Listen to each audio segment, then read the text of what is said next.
Kennethburg, a company Series Edition LLC. We do have a site under Crystal Age Technology Screens, and right now we're kind of working on size, selling products on it. Right now I'm doing some visual displays off the screen, and I want to do some demonstrations today on the new certified screens we got in. Check that out too also. I got all this stuff under mouse pad. The mouse is so easy. All these people, I gotta call these people too. I keep forgetting to call these people. Definitely gotta make the time to call these calls out here. All right, so I got some pretty cool ideas, just fast ideas. Like I said, I really don't like doing too much. I do a lot of work on my website, a ton of work, just a lot of work. And just got to focus on this and get this done because I have a lot to do. I want to show up more on, talk more about this flexible technology we're working on. Now, we posted it on Facebook and here on YouTube. And just want to let you know, it says screen. It says, it explains the surface and everything, or what the surface is. It's a flexible, thin surface. It's not a screen paint at all. If we say it's a screen paint, it'll say screen paint product. If we say it's a surface, it'll explain the surface quality and what the surface is. So this is not a screen paint. Is it made in big sizes? No, it's made in very small sizes. The reason why this is designed to be mods to be put into your PCs and consoles, or if you want to put this on top of your desk, we may make a stiffer version, which I think we got a stiffer version right there, and make it so you can basically put something pretty cool on your desk with a portable projector, watch movies off it, stuff like that. Something that can take a lot of room. So it's pretty much a portable system. That's pretty much what it's named as, a portable system. So yeah. All right, so I got to go in here, and I have to go to the What's New page because Lord just blessed me with an amazing idea for how I want to display the What's New page.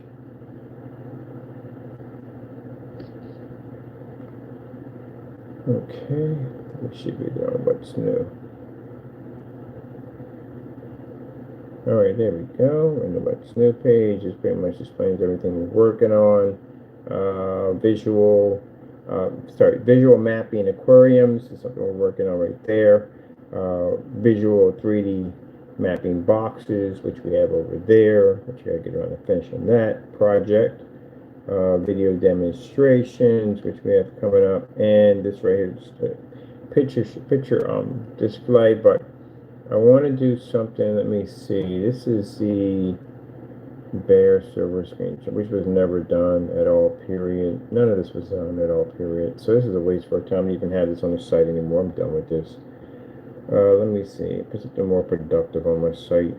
So this is gone. Let me see. I want something else here instead. Something more productive.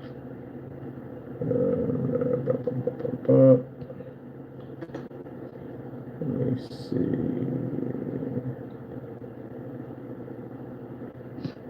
Also, too, I noticed in the large collection of the certified surfaces we have over there, we have gray in there. We have a gray certified screen from them. So they gave us a gray one, they gave us a white one, they gave us a mid-gray. Got literally everything in there. Because I was going through it last night, I was like, gee whiz, we even got white surface in it, which is good because, you know, I do a white. I'm curious to see with the white paper and that surface how much of a difference it would be. So it'd be interesting to see all this stuff. All right, let me see. I want to change this up right here. This done. Come on, update page here. Get out of there. Let me see. Change my background to something else. Let's go with the. So yeah, that is the Flex. So we got it on form sites, and they're like, well, what is it? Like, they know what it is, but they wouldn't know if it comes in a bigger size. No, it doesn't come in a bigger size. It's actually made to be portable, small, something you could fit in a post office mailer. They're designed to be mods for your gaming system, PC. That's why when I was looking at it, I was thinking about putting a projection screen for a long time inside of one of my computers. But as I said before, never really set it into stone until I'm actually moving my stuff around on the desk, and I put the screen up against here just to put it there for the time being. And when the projector hit, I was like, oh, yeah, that can be pretty cool. We could do this with no problem whatsoever. So now the coatings we have are completely different. They're colored, which means there's a whole different coating. I went to something that pretty much can blend in with the lights. We've done color screens in the past. It's nothing new. We can do rear projection color screens. We can make them read white levels, contrast, the whole 9 yards, everything. So that's not a problem. So I wanted invisible technology people can put inside their screens, inside their projectors. Those in the mod community can put inside their screens, or basically if you want to set a little something on your desk, watch movies and sports, whatever, you can do that too, because again, the projectors required for this are extremely cheap. And we want to do a kit system that comes with the projector. So if this projector works well, it's like $12 for us, but $12. But we get it on our wholesale, it's like $5 for us. That's it. So yeah, let me see what it does. See what we get out of it. And then you don't have to worry about having a projector sitting on top of your desk. It's rear, it can go behind it. That's what we're going to do with these. I'm actually found a stand that we can connect in the back of it that has a kind of a winding kind of spine to it, so that makes it so you can move it anywhere you want to go. So I'm actually going to build me a PC around this, but I want something with a lot of glass, so I can basically show off this setup on how we're going to display these things. And that's going to be a display here and over here. Because I told you we have a huge gaming community down here, and that thing would blow their minds. And I haven't showed anything yet to them yet.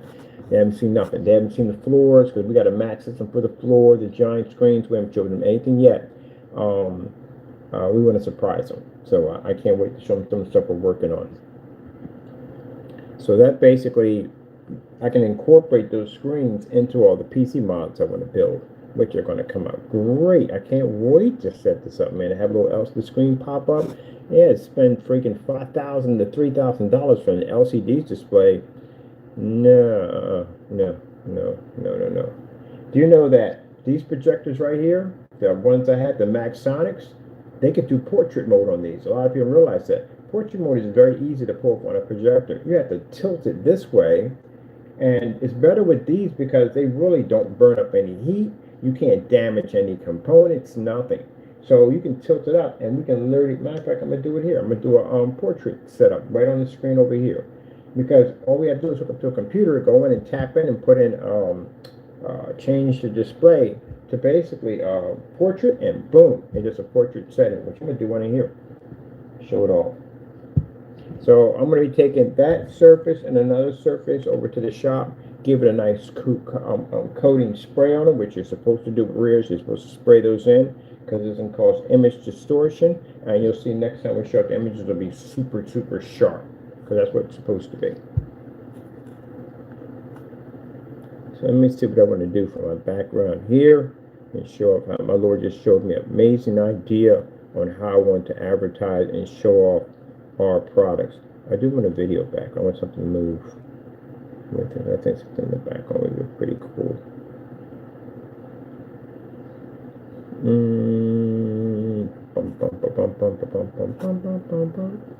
Let's see. I think on the retro system, I'm going to display games like, Mario Brothers. Yeah, we're going to do a pipe system around that unit. We're not done modeling that thing out. We're going to do a pipe system around it, lights all into it. I'm not done working on it. But yeah, that'd be cool. I can put literally an entire storyline on those screens. So this is going to be fun to work with. Now, I was thinking about the submersible, because we want to do one called Deep 6. Deep 6 is actually a PC that's going to be submerged under vegetable oil, and it is going to have a submarine, a wrecked nuclear submarine in it. So, because I saw someone do it already. I saw someone put a wrecked nuclear submarine. I was like, oh, that's a freaking amazing idea. So I'm going to do the same thing. I'm going to put a wrecked sub in mine. There is going to be a screen in there. I'm not going to tell you how it's going to be done.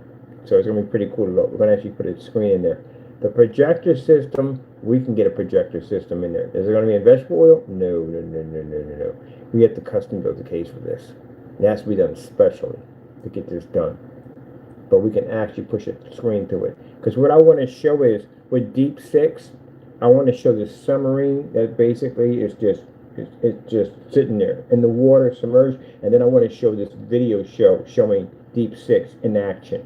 So I got a friend of mine, he does all that video crazy stuff at the end of the day. That's what he does. And he's going to do this whole little theme up there where it flashes and you'll see Deep Six talking about the submarine, its record, all this stuff, and stuff. No whole storyline behind it. And you can watch it go into battle and everything, and then basically, you know, Deep Six finally met its match, and now it sits at the bottom of the ocean sleeping. So technically, it's a submarine with artificial intelligence. That's where the little robots come in. Yeah, we're going to have them down with a little scuba gear on, repairing Deep Six for the next battle. It wasn't really freaking crazy, the stuff we're going to build. I mean, what's the point? When I build PCs, what's the point of just putting it together? You got to build an entire world around it. You got to put a whole, it's just a story for everything that you put together. Everything has a story, everything has a theme. Every single piece I've ever developed, each one of them has its own personality, its own theme, its own story behind it. Like our old clock, like our power station over here, which is pretty cool, which I might incorporate a PC in this one. I'm looking at these other micro boards, but I got to get, that's all soldering and that right there. I'll figure that out later on, but I might put a little PC and a little LCD screen in there because we can do that. That'll be pretty cool. So who knows what that may turn into. But that's the beautiful thing about, I love people who do like the crazy heavy mods because it's a whole storyline around it when they're putting this thing together. So let me show you what the Lord showed me, what he wants me to do today. Let me see, okay,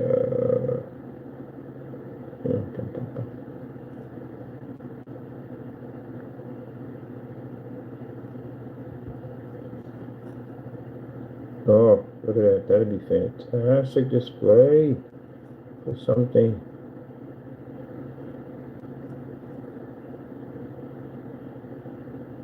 Oh, I was looking for this. Oh, the abstract wave. I want to put that. I'm changing out my page. I'm putting this in. This is what I was looking for. That thing is freaking sick. I was looking for that. I need ink pen because I know I'm not going to be defined if I go into the archives. I'm not going to find it. I want that for my page now because I'm upgrading my page. I'm adding new stuff to it. And then we got, like I said, we got the sample sheet from Daylight, which is fantastic because they gave us a lot of cool stuff. We have a white screen in there. We have a gray screen. So, you know, this is certified. These are all certified screens. These are high-end screens. So I get literally more credit if I do a gray screen versus our technology versus a gray paint. That's a Daylight gray screen. They carry more weight. So I can't wait to do that demonstration and some other stuff today. I want to get the name of this because I'm definitely changing up. This is freaking sick. I want to do this one right here. Abstract. I'm really excited about this new, because again, as I said before, when we develop technology, it benefits us also. We need it. We use it ourselves. So I use this stuff every day. When people sit there and say, well, you know, hey, no, I use my screens in fully lit environments. I'm in an office setting. So all this stuff has to work with the lights on. I got to work in here. I got paperwork I got to do at the end of the day. I got forms I got to fill out. I got all kinds of stuff I have to do. I need plenty of light in here. I can't be sitting in the dark trying to figure out exactly, well, what does this mean? I can't do that. Everything has to work. So, you know, if you've never ever seen any of the videos I've done and any of the homes I've been in, none of my places look like caves. Every single one of them, fully lit environment. Screens sitting in windows, screens in fully lit environment, screens inside, screens outside. That's the way it's supposed to be. I don't change my environment for my screens. When I moved into the apartment, the first thing I said that when I move in there, I'm not changing anything. Why would I need to darken my windows and all that stuff and change the color of the walls? And no, leave it just the way it is. That's all we have to do. So the same thing at the office. When I go to the office, I'm using my $10 projector, which I'm using right now. And that's it. And I can run and operate in a fully lit environment without changing anything. I love it when I'm in an environment with a ton of light. That's what I like. Like, oh, shoot, there's light in here. Oh, heck yeah, giddy up. I'm for that. I'm not changing anything in my environment because my screen needs to look better. That doesn't work. That means my screen failed. Because I always got in the back of my mind, I can't turn this light on that light because my screen will basically wash out. So we don't want to go through that kind of nonsense. I need my stuff to work. Let me see. Oh, can't wait till we start working on that. We got that visual underwater technology for the fish tanks. That thing is going to look sick. I'm bringing in a 235.1 projector for that. We're going to do wide on that. That is going to look sick. I can't wait to set it up. It's a different screen. It's literally how we do it to construct a completely different screen. It's a physical screen for this now, because the screens have to be done differently. Can't be done on a regular piece of flat. It has to be something completely different to do it, to give it that effect, the trigger. So that's why I said more in 2025, 2026, there are going to be more physical screens popping up. Because now we're getting to the point now we can engineer the technology to make a surface look nice. Now we want to engineer a different surface. I'm kind of tired of the traditional surfaces. I'm really the fixed frame screens. Like I said, I don't have one in here. I've done them to death. I built so many other things, it's not even funny. So I want something different. I like the wallpaper surface because there's no assembling. Remember, whatever we put in here, it's going to affect the customer. That's why I explain to people, don't use expensive projectors in your environment because it affects the customer. If you're using an expensive projector, guess what it costs? It costs the customer money because they have to use that same machine or better to get the picture quality. It affects the customer. If you're using cheaper projectors in your demonstration, that customer can look at that and go, well, how much does that cost? Oh, that cost me 10 bucks. That cost me 20 bucks. That cost me 30 bucks. That cost me 50 bucks. That cost me 100. It's cheaper. It doesn't cost the customer a lot of money. So, unless you can show them the huge, massive difference, but no, other than that, whatever you use in the environment is what's going to cost the customer. It's the difference if you walk into a showroom and they have a sofa for $7,000. Everything in there is everything is over $7,000 for that whole entire setup. And they say, oh yeah, it's very affordable, it's cheap, everything in here. But everything in there is over $7,000. Then you walk into another showroom, good quality furniture, everything looks nice in there, everything in there is under 500 bucks. So it's going to be much cheaper when you go in there to buy from there. You can't advertise you're saving money if you can't save money yourself. It's just simple and plain. So I tell people, when you use expensive machines and high-tech screens in your environment, you basically, at the end of the day, do a whole demonstration on the fixed frame screen that they're not all the same. That's why we bought so many of them. These things are not all the same. They're all different. Some have screws, some have the peg system, some have the spring system. There's a bunch of them that have their design. Peg systems are much easier to put on, but the silver tickets, you ever built one of those before? Not the dozens of silver tickets. Do a 235.1, that's an interesting screen to put together with a peg system. Very interesting screen to put together. It's a headache. I've done a couple of them. They're headaches. I bought all my 235.1s from Silver Ticket because they were cheaper and more affordable. But yeah, it's an interesting process you go through with feeding the tension rods in one of those things. Gee whiz Louise. They made the holes a little bit smaller. This would be nice. You're feeding a tension rod into a screen that's about 20 feet long. So mind you, every single time this tension rod will pop up and poke through one of these holes, and you got to come in and put it back in, and come in and put it back in for a screen that's about that wide. Yeah, it's a headache. So if they made the holes smaller, it would feed right through it, no problem. But no, they made them too big. But anyway, I thought they made them too big. Spring system. Spring system on your fixed frame screen can mean the difference of you putting it together nicely, or you basically tossing the whole thing in the trash and go visit your local bar, because they can be that frustrating. I've had one come in and it was the worst thing I ever put together. You literally have to go and turn green and turn into the Incredible Hulk to put that thing together, because they make the springs too short.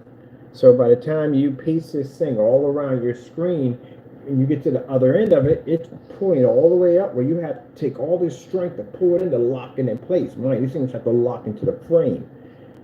So they have to make the screens an equally size where it's going to be easy to attach, but enough tension for the screen to stretch. Elite Screen's got it perfectly nailed down. Every single surface I got from them, every single one, never had to use their tools ever to put that thing together, and it was tight as a drum. So I prefer buying their fixed frame screens over anybody else's. No. On top of that, they're super lightweight. Their screens are made out of aluminum. I'm no joke. I had a 126 inch, and I had some other screen by a generic company that was a 92. The 92-inch screen felt like I was carrying a car door, and I'm not talking about a regular car. I'm talking about a 57 Chevy car door, steel door up and down the stairs. It was heavy. It was a pain in the neck. The lead screen, on the other hand, I was able to carry 126 down the driveway with one hand with no problem. Super lightweight. So yeah, it's a difference in screens. You get the fixed frame screens, your L brackets that connect one area to the next. Sometimes on some of the cheaper ones, they don't properly file those particular slots down, and your L bracket may not fit. I literally had to go get a tool to actually grind it down to get the piece to slide in. That's another issue I had with them. Sometimes they make the L brackets out of a mixture of aluminum and plastic. Them suckers could snap on you in the process. You don't want that to happen. That means your screen's going to be off center, which means it's going to lift a little bit off the wall like it's bent. Yeah, there's a whole lot of stuff that can go wrong with a fixed frame screen when you buy them. Now, I went through that many times buying screens like, okay, this is a cheap one, I'll get it in here. From this day on, because I went through that whole system with the whole, let me see, I want to do this. I like this right here. Yes, perfect. Because I went through that whole process with the screen where the springs just connect right. I don't touch springs anymore. This is Elite. That's it. Other than that, I use the peg system only. Now, for those people who know what the peg system is, pretty much it's pretty simple.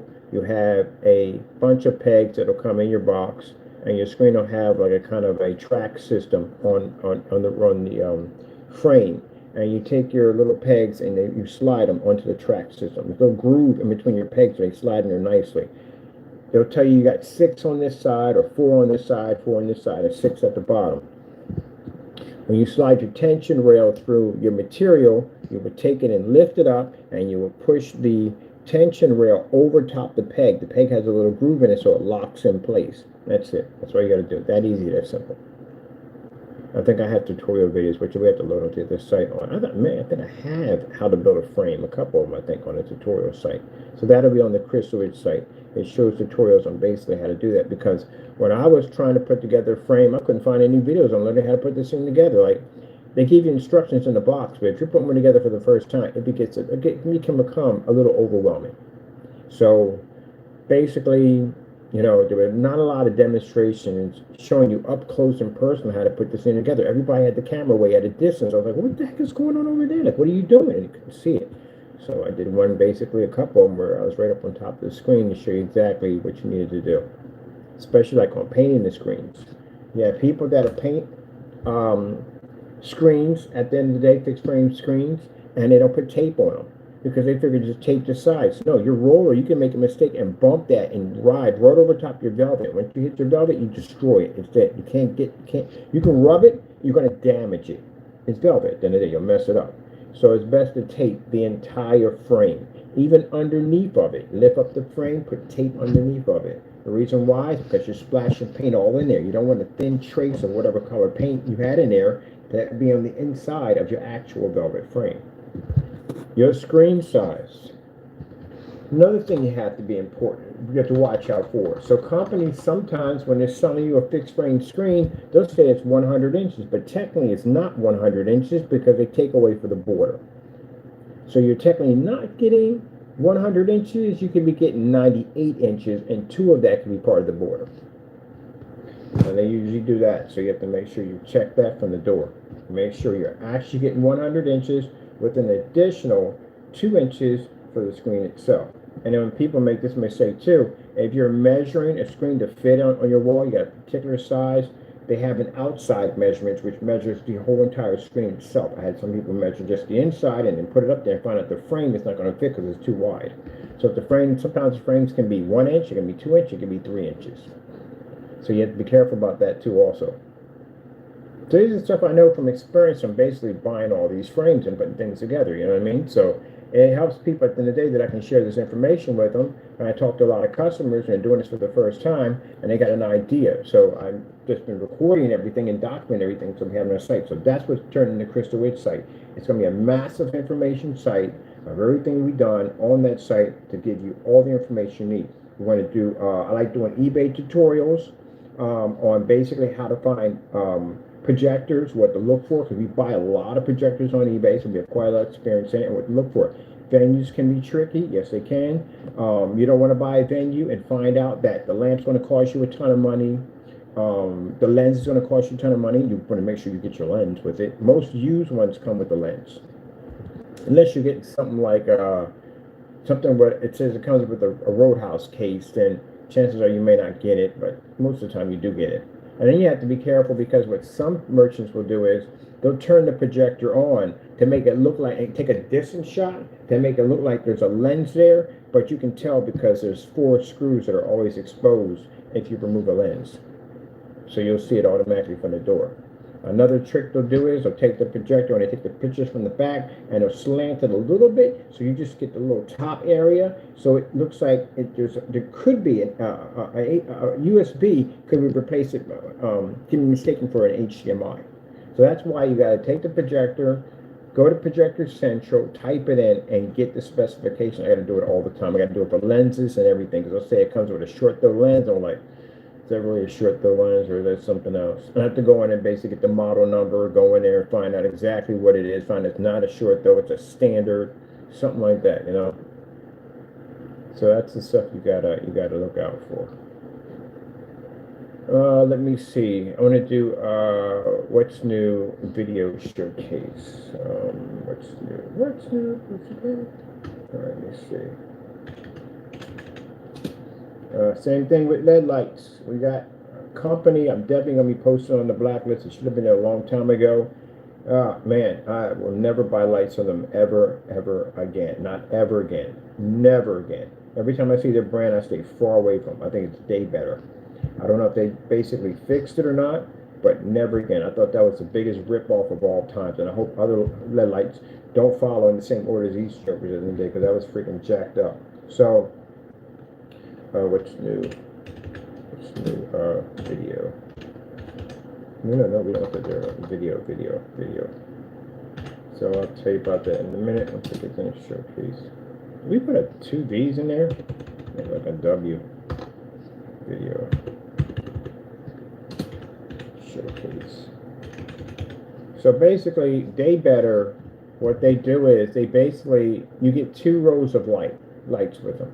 The problem is that you can't daisy chain them because the lights are snipped on the other side. Usually when you get lights, you have another compartment to plug 2 sets of lights together so you can wrap them all around. But Day Better doesn't do that. They basically cut that part, so you're left with another row of lights. But the problem with the other row of lights is there's nothing to connect it to. There's nothing there. Now, with some companies, they do have these little compartments inside that you can snap them together, you can joint lights together in case you want to do customizations and stuff like that. Just nothing in there. Just no form of bridges or anything in there to be able to snap these lights together, to be able to get a better kind of, because I do it sometimes when I do corners. I have to do corners instead of bending it. If you bend it, you can damage the circuit. So you cut them, put it in there, snap it in, cut it, snap it, put it in, boom, you're done. Don't be afraid to cut the light. You won't damage the circuit. It's going to connect another one. As long as you cut it where it says, you see that, I got to do a demonstration on it. See, we got to do a demonstration on that to show you. But as long as you cut it at that particular area right here to cut it at, you can snap it, it'll join the circuits together. They don't have that on there at all. They don't have any form of bridges to connect the lights. So what happens is, you're sitting up there trying to figure out how in the world you're going to connect these lights to your screen. So maybe we can go online and maybe we can get a IR box basically to hook it up to it, you know what I mean, for the remote control to turn these lights on, right? Maybe we can use some we have laying around. I got tons of those laying around because I work with LED lights all the time. None of them work with them. None of them. Usually they do. Usually you can switch one of these boxes out and connect them with no problem. They all run together. Sooner or later you can run them with no problem.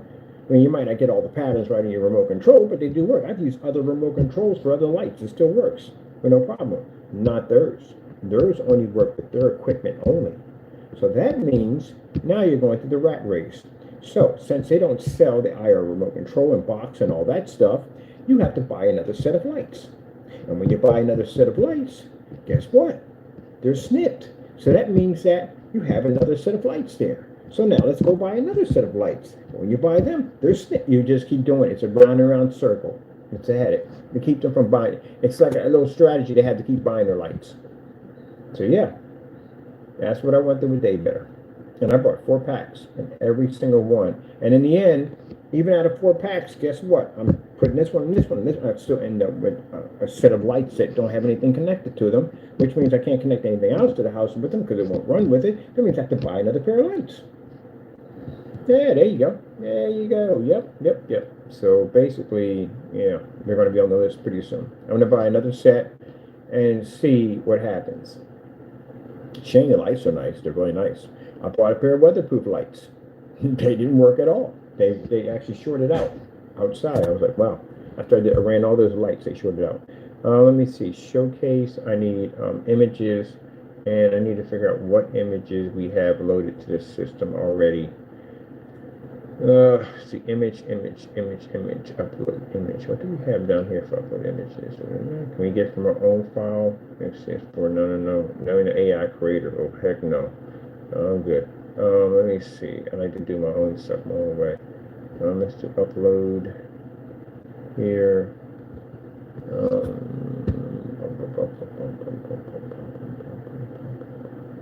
I need to bring in the other one right here somewhere. Pictures. It should be FLE. Yeah, you learn motorized projection screens. You learn with those too, because motorized projection screens, when you get them, sometimes they make the bars too light. The bars are too light. That means the screen becomes wavy, becomes distorted. You can't use ultra short throws on them. You can't use ultra short throw anyway on a projector. Motorized. It has to be tension. Unless it has a really heavy weighted bar, where basically it's going to basically flatten that screen out a lot better. Mind you, any kind of waves that pop up on any kind of motorized projection screen, it's going to trigger off distortion. So you're going to have it perfectly flat, which means you're going to have to buy tension. I've had tension projection screens, way better. I would prefer them any day to any form of screen because the tensions are much more superior. They lay flat every single time. Tensions will come down flatter than your wall. That's why I like them. They're more expensive, yeah, but they're definitely worth it. Let me see, where are you? I put you in here. Let me see, flex. Okay, let me see. Summer sale. Here it is. This is the flex.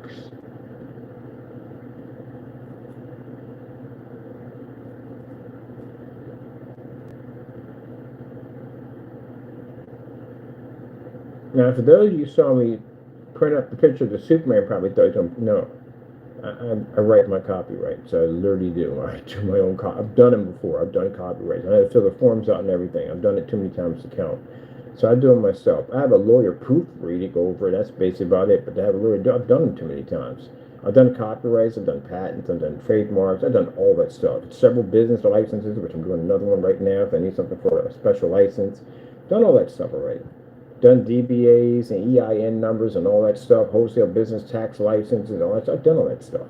So I know how to do all my paperwork myself. That's what I started doing, learning how to do the paperwork myself. Because if you pay somebody else to do it, it costs money at the end of the day. Learn it yourself. And if you learn it yourself, you know how to do it yourself. You don't have to pay anybody. You just go out and get your license, get it done. Pretty easy to do. It's really not that hard. If you already have the requirements already needed, because they're going to ask for other requirements. That's why they make sure you get down and get all your paperwork done. That's what I was doing in my sister's larger room. I was getting all my paperwork finished. Because for this stage, I literally had to have paperwork to come in here. Everywhere I go, I have to show potential. I have to show I have a legitimate company. I have to show paperwork on everything. So yeah, when you go to City Hall and you apply for your license to sell in your state, they're going to require 3 different forms of identification for your company. You're going to have it or you can't get that license.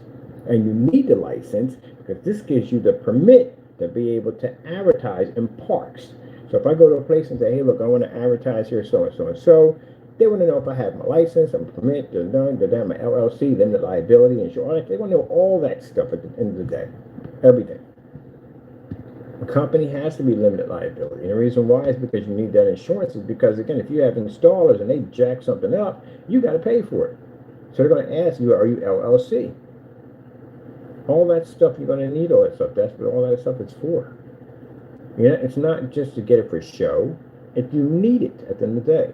My DBA, EIN, LLC, all that stuff I had to apply for, business licenses, all that stuff wasn't done just for show. I needed it. That's why I was in there getting the work done, getting all that paperwork done. So when I get out here, I'm good. I can show like, there you go, there you go, there you go, there you go, there you go. Once you get the first license, second and third is easy because I need them for certain things. So you need one for out of state too. I get one for that one too. Are you going to be selling in here? Or selling out of state? I'm going to be selling here first, and then I'm probably going to be selling out of state later. So I got both of them, so I already have them. And you need an EIN number to get one of those things. And they want to know if you have a legit LLC. You have to have one. You have to have an EIN number to now get a business banking account. You need an EIN number to basically be able to apply for business internet. They require it. Yep. It's a requirement now. So don't get things for show. Get them because you need them. Oh, we're going to upload this where? Oh, wait. This is the image? It's the image, right? That's the image. No, we did the upload for that already. That should be going to where I need to go to. I see right here. Let me see. Oh, yeah. Add image to page. There we go. So you get this because you need it. You don't get stuff for show. You get it because you need it. Very important that you need this stuff. It's been documents are very important.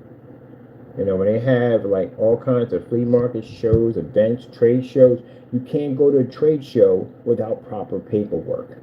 You got to get a vending license. A vending license is going to require a ton of paperwork from you. It's going to require your LLC, your regular license, and all that stuff to do that. You can't just pop up at a vending show or flea. Even when you go to a flea market, they have to pay for a vending license to be there.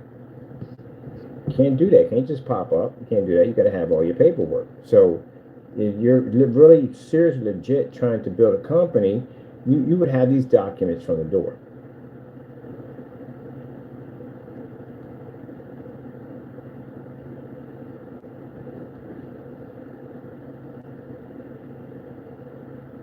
So like I said, when I was in the laundry room and I was being mocked for being in there, I was getting my paperwork done. Any place I'm at, I don't care where it's at.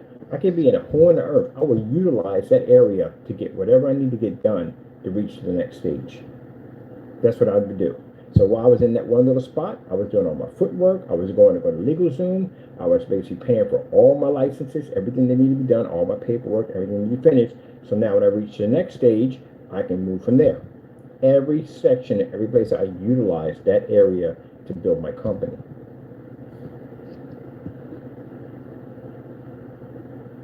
Now, keep in mind, they're going to request documentation. They have to. Anytime a company goes to court, they're going to request documentation that your company is legit. Licensing, all that stuff. Everything, they're going to request it. And you're good on that. I did all that paperwork. I'm glad I learned it myself. Once you learn it the first time, you'll never forget it. Like doing your own patent, gee whiz Louise, my goodness. Did one of them through LegalZoom. My goodness, that was a freaking long process. That is not easy. Filing a CCB, a copyright claims board, you have to go through, file those documents. You have to do those documents yourself, by the way. That's why some people do them, because you don't involve lawyers. I did one of those. You will never forget that as long as you live. As long as you live, you'll never forget that. And once you do it, it's very easy to do. Very easy to do. Business license is really easy. Doing your LLC, it's easy too. Extremely easy. Just don't lie on your documents. Any documents you fill out, don't lie on them. Don't lie on any of them at all, period. I got a new company I'm going to be building in 2026, something we're working on, something big. And again, I'm actually doing my paperwork ahead of time for that, to get ready for that stage. So yeah, you got to get it in there, got to get it done. Let me see, let's go over to, I'm watching something on the screen behind me. I got to upload another image from here. I should have this in my file. I should have this on site in my file. Upload from my computer. I should have this on site. And let you have it. Let me see, because I downloaded tons of flavors on here. check and see what we have here. And you should be able to do all that stuff yourself. Save files. You should be able to do all that stuff yourself. You should be able to fill out your own forms and stuff like that. You should be able to design your own contracts. When you design your contracts, contracts are interesting. So you have to sign a contract. Keep in mind, if you're not used, if you're not used to doing a ton of writing, contract's not for you. You can't. The contract is a very serious document. You can't go in and you can't basically make things up in contracts. This will get you sued quick and fast. You're dealing with people that are professional on the other end. They know the difference between a contract. I know contracts. You have to know how to write these things. You have to cover everything. You have to cover everything from international shipping to basically here in the United States. You have to cover everything. You have to cover freight. You have to know all that stuff, the shipping process, all of it, you know everything. You have to know your rights to protect yourself against them at the end of the day, and they got to know their rights to protect themselves against you. There's going to be a negotiation going back and forth between the contracts, basically get it all hammered out just right. But you have to have so much stuff in there, it's not even funny. You have to at least be able to do maybe a 10 to maybe 20-page contract. That's how big they are. I can design those. I've done so many, it's not even funny. As a matter of fact, my ex was an attorney. She was studying to go to law school, so I learned from her at the end of the day. I learned from everybody. I absorb knowledge. That's the whole purpose of basically you have to learn from people. So you have an expert, you have a profession that you have, I will learn that profession from you to benefit it for my company. And she was going to school for law, so she knew a lot of stuff that I didn't know. So guess what? I listened to what she was saying. She was teaching me the entire time how to do it. Instead of me saying, oh, you do it instead. I don't want to do it. I hate doing paperwork. No. I learned everything. I got friends of my attorneys. I learned everything they learned.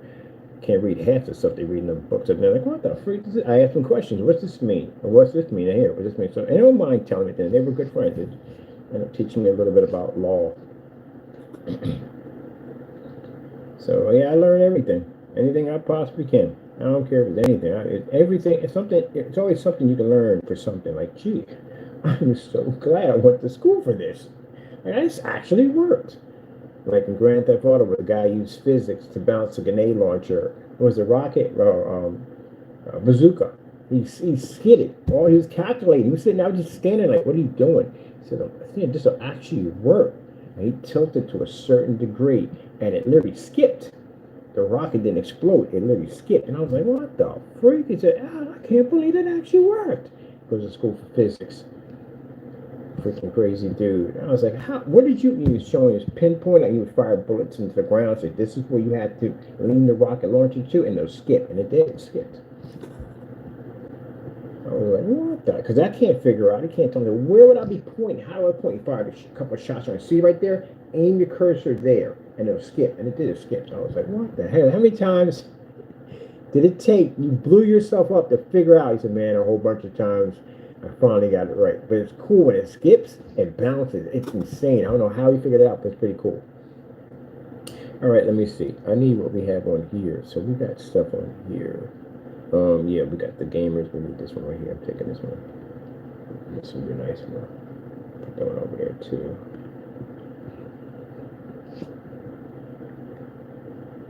Put it down a little bit. So I got this. The Lord blessed me with this idea right here. I thought this would be a pretty cool idea to put on a website.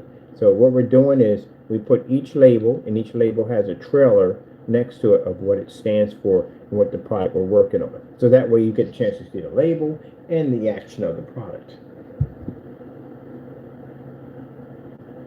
And we're going to have to, that's why I chose the outer space scene, because we expand it, doesn't really take away from it.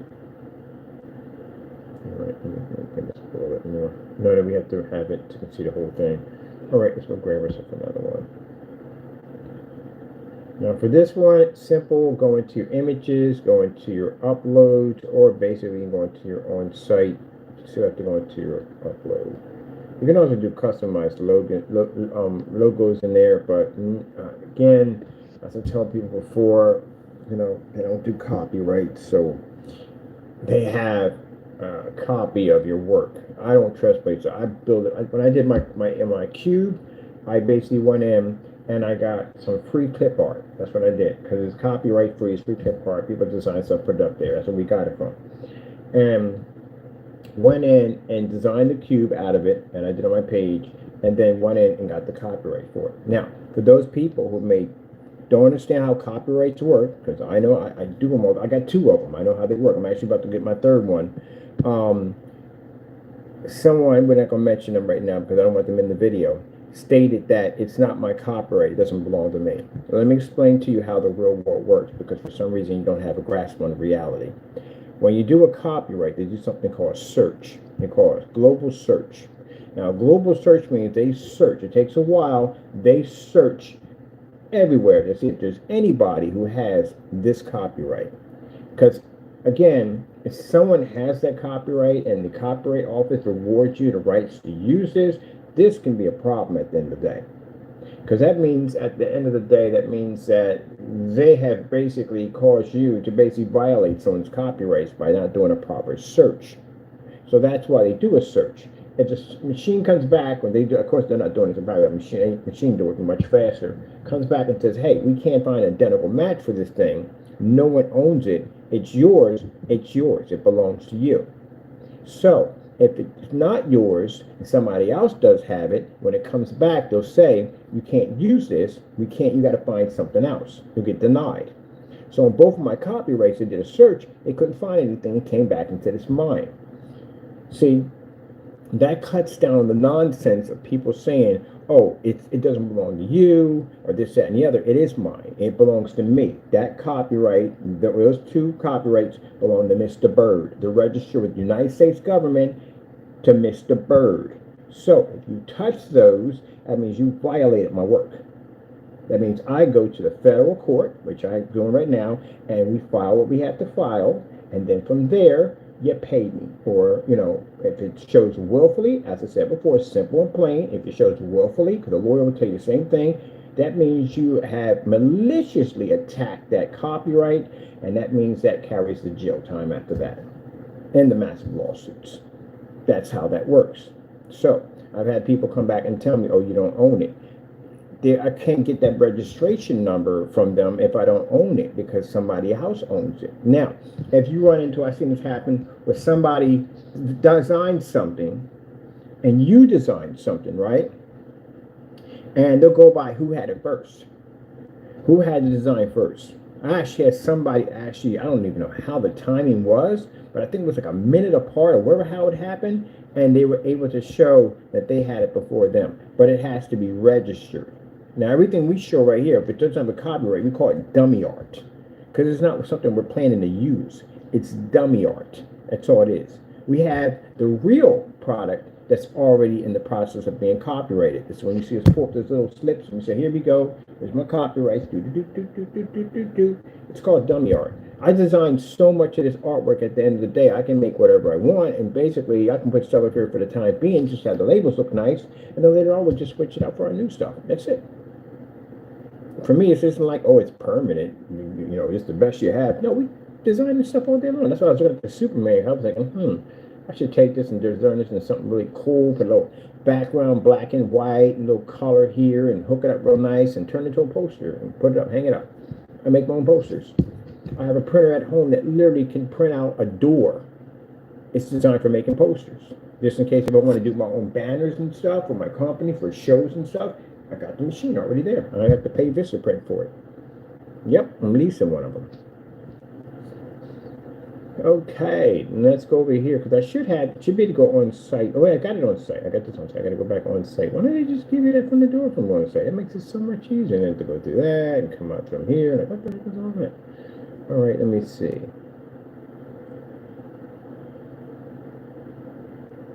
This would be the gunmetal quasar. Now, you see how much stuff we're working on? We got the gunmetal quasar we're working on. We got this technology behind us we're working on. We got a lot of stuff that we're working on. A lot of stuff. So you'll see all our labels up here and all this stuff we're building, designing. Mind you, can't put all of them on here. It's just too much. We're just putting the stuff we're recently working on right now. So the other stuff, pretty soon I got to go in there and I have to open up the door for the legendaries. Get them ready. because we got that Phoenix. So Phoenix is a legendary technology. We got the other ones we haven't talked about. They're almost ready to go. So I'm getting myself ready. I got things to do, people. Things to do. Golly, you got too much to do. Got things to do, buddy boy. Get the cracking, Jackson. So yeah, I was sitting there. I'm gonna get the i7 dual processor. I read through that whole thing. Man, it's a good board. It's a really, really good board. And I saw somebody with a build on it. Yeah, they did the exact two liquid cooling systems. You have to have how are you gonna cool this thing down? Two liquid cooling systems on it. Beautiful job. Man, beautiful job. It was gorgeous. Oh my goodness. So the i7 would be perfect. What I read, and I went to a couple of forum sites to confirm what they said. Yeah, they said, yeah, the i9 is more of a workhorse. If you're doing streaming and all that stuff and everything, yeah, I'm not doing any streaming. I'm gaming on mine. So the guy said i7 is good enough. It's got a really good high processor that's basically about 8. You should be good. And that's fantastic. He said, if you got the i9, that'd been overkill, which it would have been.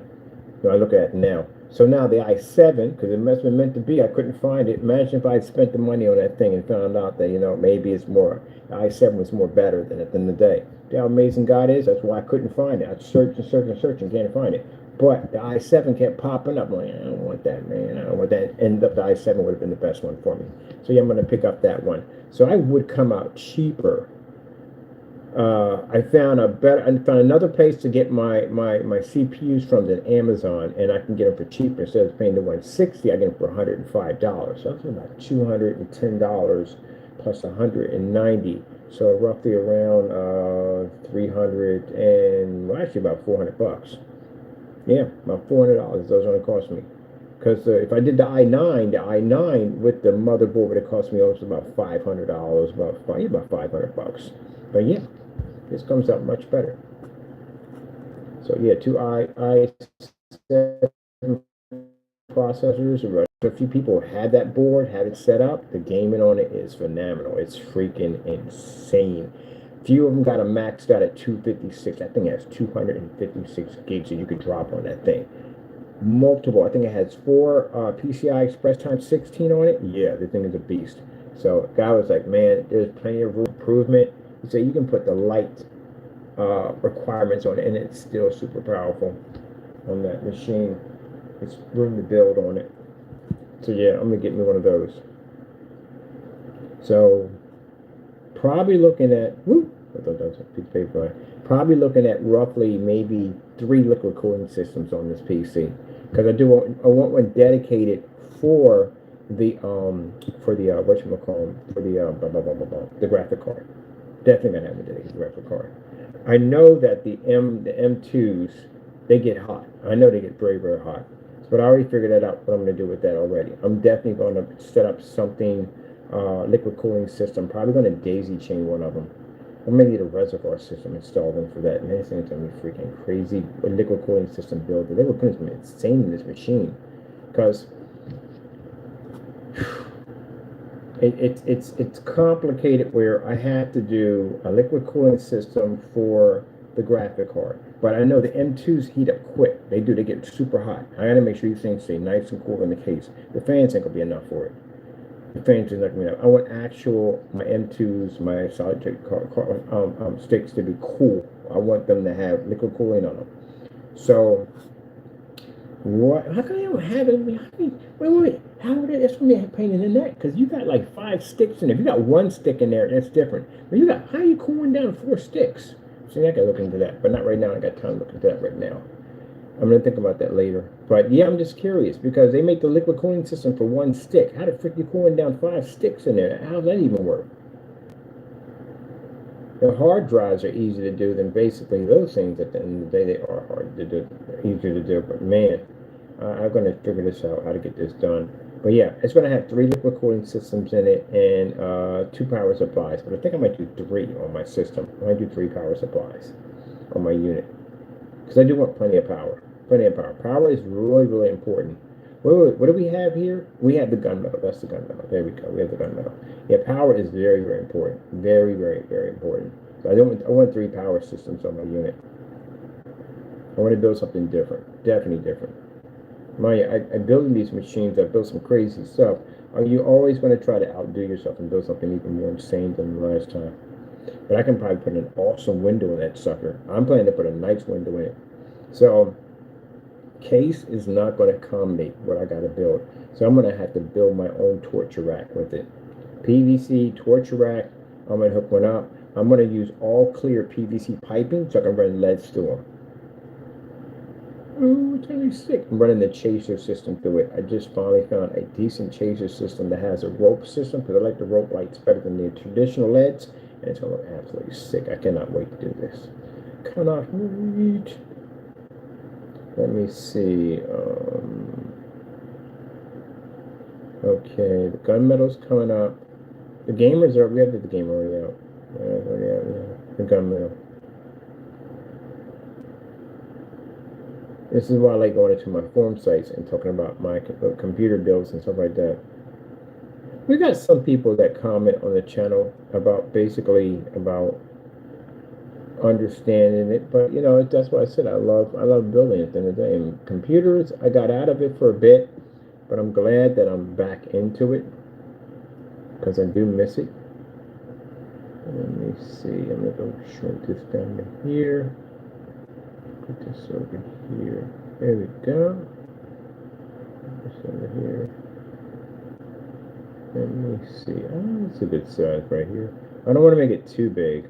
Make your size. I think I'm gonna start with these two right here. Okay, this one right here. This one has a different shape to it. This one's actually a little smaller. I think I'm bringing it a little bit more. There we go. I like that size right there. That's perfect. And then get this one over here. That's what I miss about talking to my mod buddies. Man, we talk about all kinds of cool stuff. I miss talking to my mod buddies. They go in there every day. They'd be in all of them and sitting in the I have all those guys in there. I forgot all those guys are in there, all IT tech. Every single one of them. I mean, they're talking about gaming PCs, putting stuff together. Oh, there's another guy. There was a guy over at the there was a guy over at the carrying place. He was another guy. He's another big time nerd when it came to I consider myself a nerd myself. He's a big time nerd and PC gaming. Oh man, this guy basically built simulators. I was like, what the frick? He built the simulators with the hydraulic chairs. I was like, that's sick. Because I had a conversation about wanting to build a hydraulic chair, and that's what he does. He builds. He's a welder and PC builder. He basically builds his own hydraulic system. So he got a degree in engineering. I'm like, you got to be kidding me. Like, yep. I said, dude, you can build me a chair. We need a chair for our technology. We need one for the technology. He said, man, he let me know. Got his number too. I had to call him, reach out to him, and say, look, man, we're still here. We're still functioning. Let me see. Okay.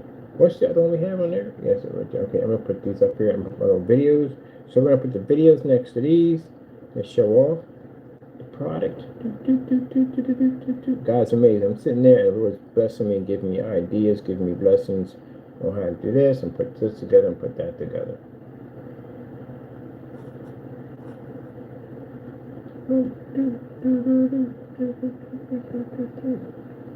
Alright, let's try that video. Wait, I put it right next to our advertisement right there. So we show exactly what that is. I want it to be the same size. No. There we go. Be nice. Be nice. There we go. Be nice. There we go. Alright, there we go. Get another one right there. Get that in there. Boom. There we go. And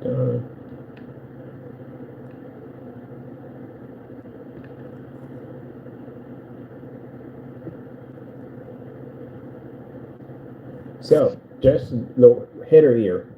The Black Series copyrights, the name itself sits on a copyright, including that little swoosh in the back, also too. So it's the same thing with Crystal Ridge. When you see it on the document where it says the name of what the artwork's called, that's all copyrighted. So to use the name itself, yeah, get you sued. I made sure that when we basically went in and did the copyrights, I asked all the questions. Like again, Like, what rights do we have? How is our artwork protected? Stuff like that. So yeah, everything and anything involved in the registration of that particular copyright, including the name and the artwork. Some people make the mistake and think for some reason it's just the name or this, that, and the other. No, it can land you a lawsuit from the door. Definitely land you lawsuits right from the door. So yeah, everything on there is copyright. The guy went in and took the word Nike and called his church Mikey. And as I said before, they will have people come in and walk on the floor in some of these trade shows and see if there's anybody in there tampering with their stuff. They would definitely do that. And I saw that in a magazine one time. I was reading this magazine on fashion design, and they were talking about how they pay people to go down on the floor and basically walk around to see if anyone else is using their products without their permission. How come this video player didn't come up? This thing literally did not come up at all, period. I put a video player there, it's not there. Look, it didn't even show up, it's not there. It's there, but it's not there. I'm moving you around. Where are you? You're not even there. Like, you're literally not there. Yeah, I was wondering where you're at. Of course your page failed. You're not there. How are you not there? Gee whiz. Seriously? Didn't even show up to the party. Not there at all, period. But anyway, yeah. You go to shows and stuff, you're selling jackets and hoodies and all that stuff like that. Companies will send people in to walk around on the floor. And electronic shows, all that, they're there. They walk around the floor to see if someone else is messing with their stuff. And you know, they had that right. Someone, I don't care, people say, well, they're a big company, they can afford it. It's not that. It's their company at the end of the day. They worked hard to make those products. That's what they did. You know, they got a chance, like somebody had to start small somewhere. They had to start somewhere. So, you know, somebody worked hard to build that. And then for someone to come in and try to rip them off, you know what I mean? You deserve everything you're going to get. And the reason why they're so hard on people involving copyrights and trademarks and all that stuff, because of the bootlegging industry. It's huge, you know? So, you know, I tell people at the end of the day, you know, you work hard, you build a brand, you know, at the end of the day, and then someone comes in and they try to either tarnish it or take it from you, so, or probably try to use it without your permission. That's why those laws are in place. Keep you from touching those things. And I'm happy to have them. I'm glad I did file for mine. Let me see. I'm going to go in here and change this from here to here. I'm so glad I filed for mine. And put this on loop. So we put these on loop because what happens is sometimes other content will play on your video. And you don't want that. You just want yours. And when a lot of political nonsense popping up on your page, make sure you hit the loop. Now keep in mind, the loop process only works for YouTube videos only. It will not work for any other, unless they changed and updated it. But as far as I know so far, it's just basically for YouTube. The YouTube shorts don't work on here. I've tried multiple times, it won't work. For some reason, they don't work here, but they work on the Crystal Witch site. But then the Crystal Witch site's a little older site, and I never updated it too much on there. All right, let me see.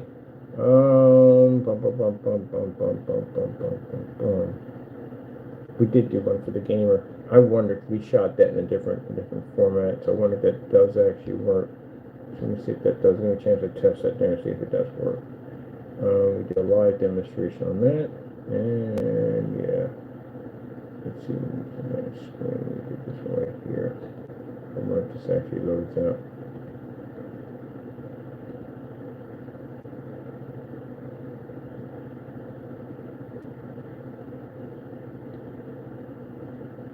Maybe the white surface demonstration.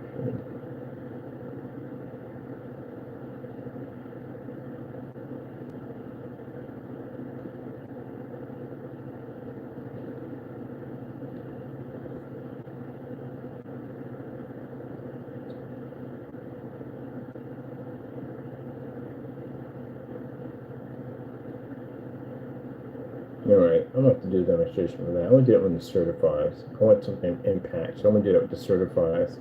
That's what I'm going to do. Let me see. We already got these already done.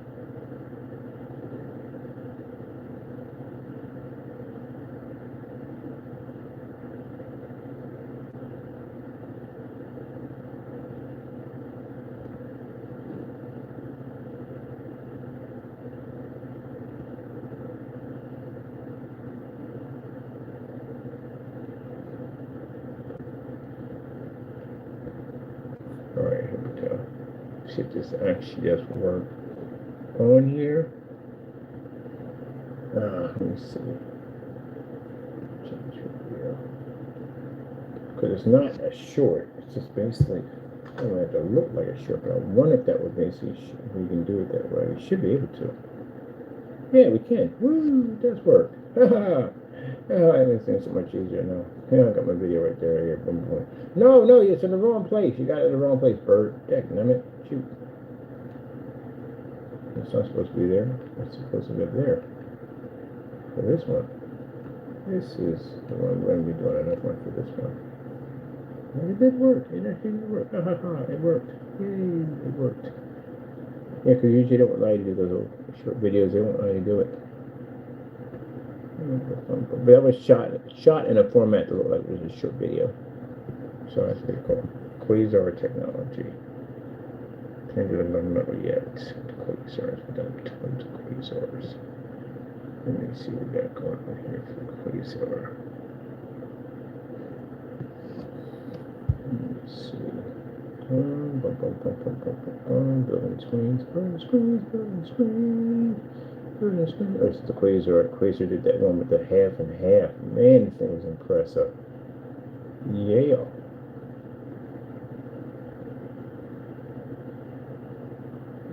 I want to do the whatchamacallit the picture instead. Let me see. The aluminum technology. Oh, I forgot about that. We got that technology too. The aluminum screens. I gotta put that down there too. It builds like so much stuff. I literally forget all the stuff we put down here. This is aluminum.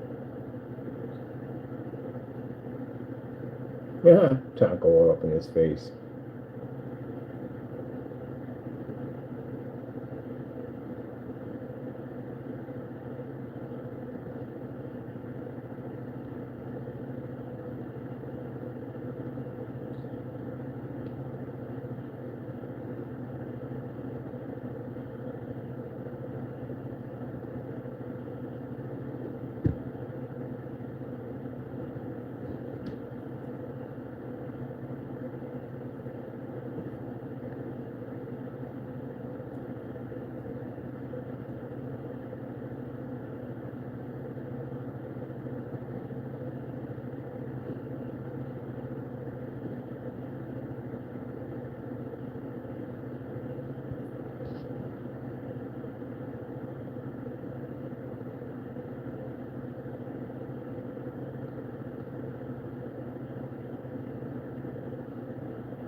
The bench.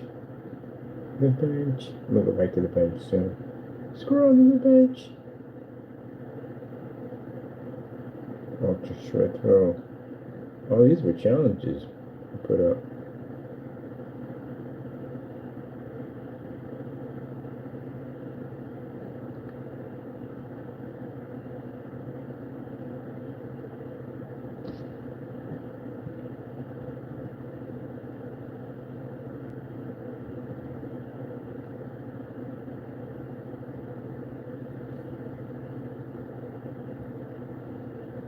Alright, let me see what we got here. Oh, not bad for my time here either. Not bad for my time. Okay, cool. Oh, the gear system. Oh man, I can't wait to do that one. The gear system's gonna be sick on that freaking PC. Let me see. Some metal technology. Gotta put that in too. Where do we even add? I gotta add that. I gotta get that one added to it. The metal technology.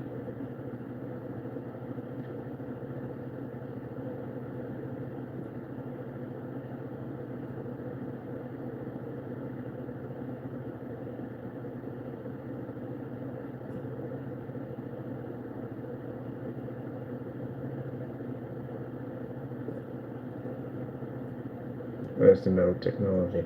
Oh.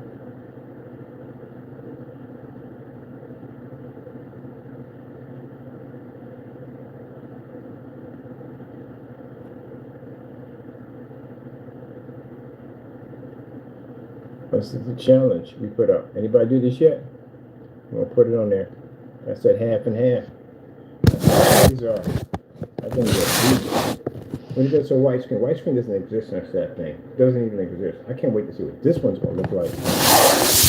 They don't even exist next to a white screen. That's what they want to see. They want to see that massive difference between night and day. They gotta see that, especially when you're dealing with people that have white screens all the time. So let me see. I'm gonna go over here. We're gonna drop it in. Here we go.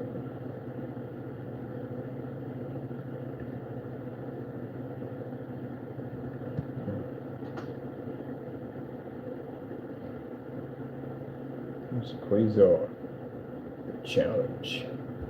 Governmental's not yet here yet. I want to do the gamer on that one right there, and we got that metal technology too. I'm going to put that in here too. Forgot about that. We got that technology to add in. Let me see. Where you at? Gotta get an image for that. There, get an image. I'm going to be uploaded this in.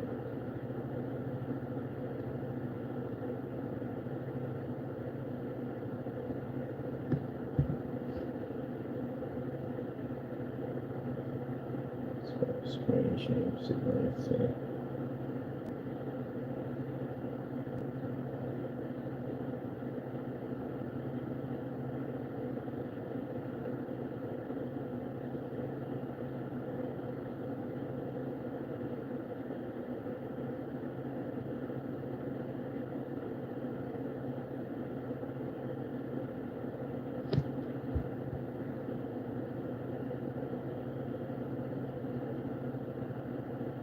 Oh, so just real quick, the fellow was calling in. We're not gonna say who it is. We already know who it is.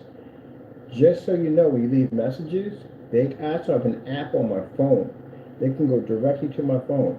So we go to the FBI building, right? We play your messages, so you know that. Yep. Your messages are played at the FBI. So you know that from the door. You think they're only to my computer? No, no, no. I have an app on my cell phone. So those phone calls go right to my cell phone. So I can basically reach my customers. So when we go to FBI, we play your voice recordings in there. Yep. You got a warrant coming out for you pretty soon. And they're going to trace your calls. Idiot. I tell you, people do the dumbest stuff. We had to make sure we had enough of them. So we have about somewhere between 32 messages from him. Yep. You're stupid. I told you, they do the dumbest stuff you could possibly think of. We're sitting there collecting them. Yep, his voice recordings, they go right to my cell phone, so I can redirect them to my cell phone. So yeah, I go in there and I pull up the how you're harassing my company, and I basically play your voice recordings.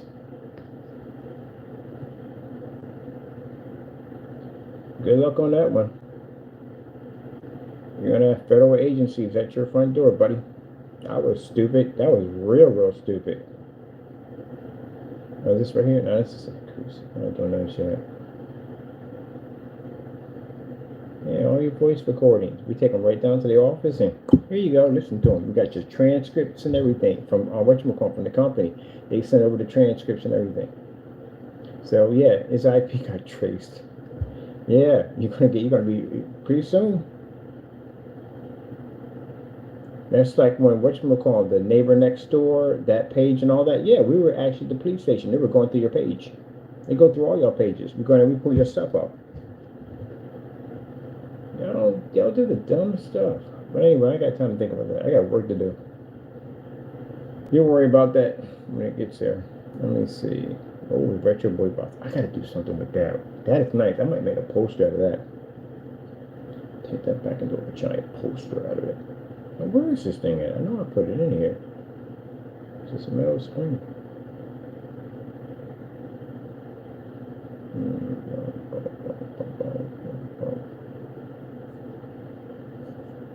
Oh.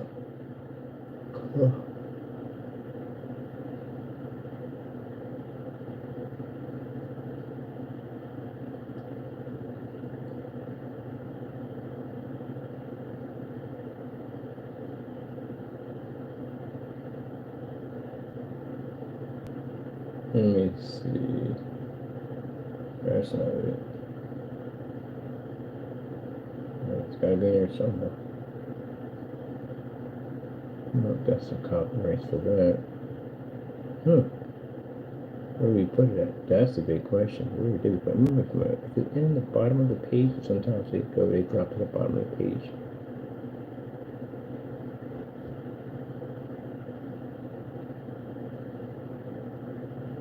Oh, I have to go to Facebook and pull it off from there. I know it's here. But I'm probably going to go to Facebook and pull it off from there.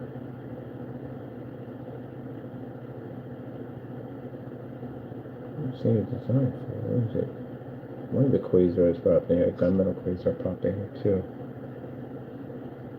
Where did this one go to? Hurricane snow. Oh, I think I see it. Yeah, give me this. Let me open. And then here. No, it's not in here.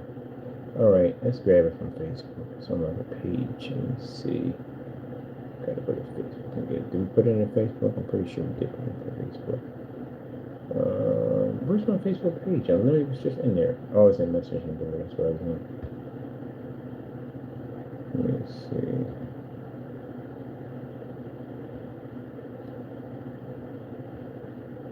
Oh, for some reason they're saying, oh, what's that? That's someone who was not supposed to be on our page. That's the last page I was at, who blocked their account because we got their entire Facebook page now. That's what that is. Yeah, got your entire page. You know how fast it is to duplicate an entire Facebook page? Extremely easy. There we go. There's my baby.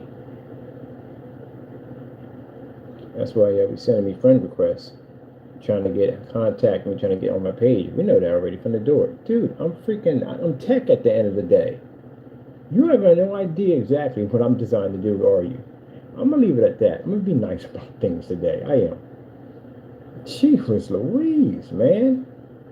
Shoot, I've been around since breadboard and freaking soldering guns, man. I'm just going to be nice about it.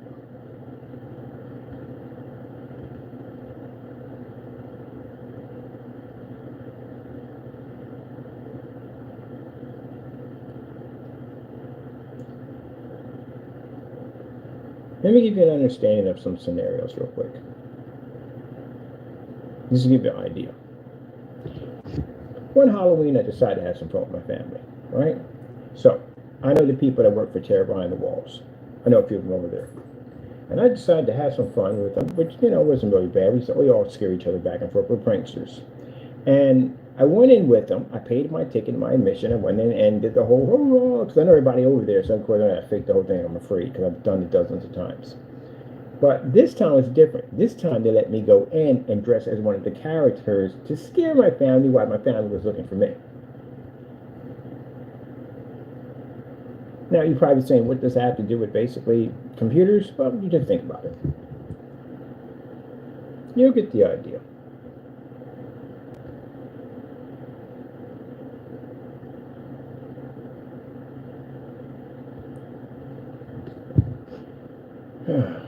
Let me see. Now, where the heck did we send this? Oh, we sent it over to there. Okay, there, it's over there then. Okay, good. I'll go over there and get it.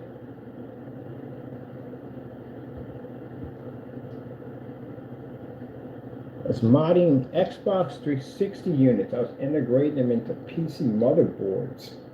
360 had a server board attached to it.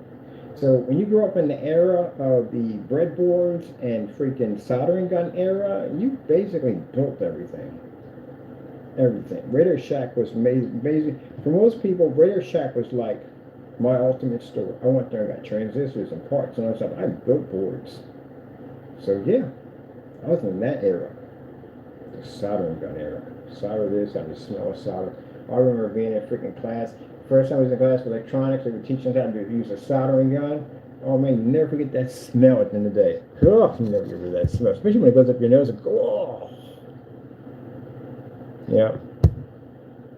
Went to school for it. I'm not saying computers and all that. I learned that from God, but the whole part of basically that was attracted to technology. So basically, they had this class where you can go in and you can learn basically about building your own boards and stuff like that. You know, anything you want to design, transistors, radios, trying to take things apart and fix them and all, with the testers and all that stuff.